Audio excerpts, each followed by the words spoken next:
now. Look who's here, former Assistant U.S. Attorney Andy McCarthy. Andy, it's always a pleasure having you on. It's great to see you again. Andy, whatever way this goes, right, if he gets acquitted or whatever, you've said this too, it's really the FBI in the dock, the FBI under James Comey, for what Durham is showing to be political bias and incompetence.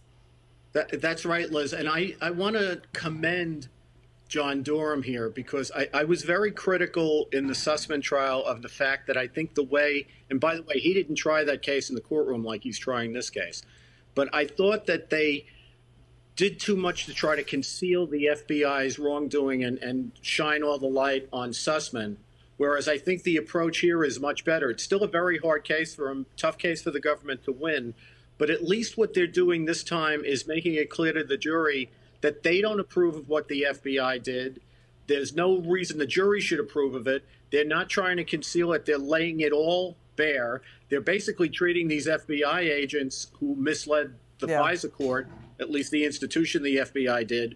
You know, he's laying out exactly what they did. So I think that's the way to approach this case. So at least you can look the jury in the eye and say, we didn't try to hide anything from you. This is what it is. And now we've got news that two FBI officials testifying today that while they worked on the Mueller team, the Mueller probe, Robert Mueller, they wanted to investigate longtime Bill and Hillary Clinton operative Charles Dolan for his connections to the press secretary for Vladimir Putin, but they were told to stand down.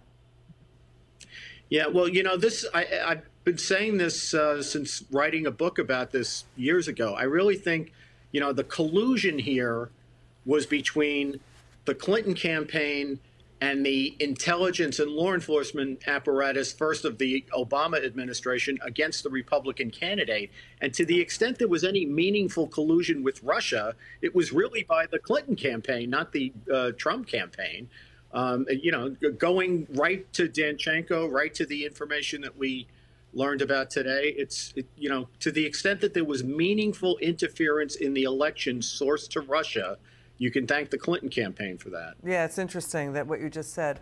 So there's also this news coming in. We're going to switch gears. You know, we've talked about it. Before the 2020 election in September of 2020, Senate Finance and Senate Homeland Security put out a report detailing Hunter Biden's alleged exposure to criminal extortion and national security risks in places like Russia, doing business deals in China and Kazakhstan and more.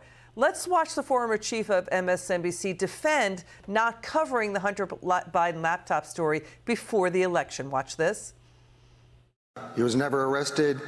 The Justice Department was looking into it, never reported it until he is the son of a candidate. I don't think it's a main story until that happens. Wait until he's arrested when Senate Finance and Senate Homeland Security put out a report on it? That was a former chief of MSNBC. They didn't cover. That's his rationale. Wait until he arrested must be a new standard, because I haven't seen them use that one. There's an awful lot of people in the Trump camp who were never arrested, but we've heard quite a bit about them in the last number of years. That's good analysis. Andy, thank you for joining us. Good to see you tonight.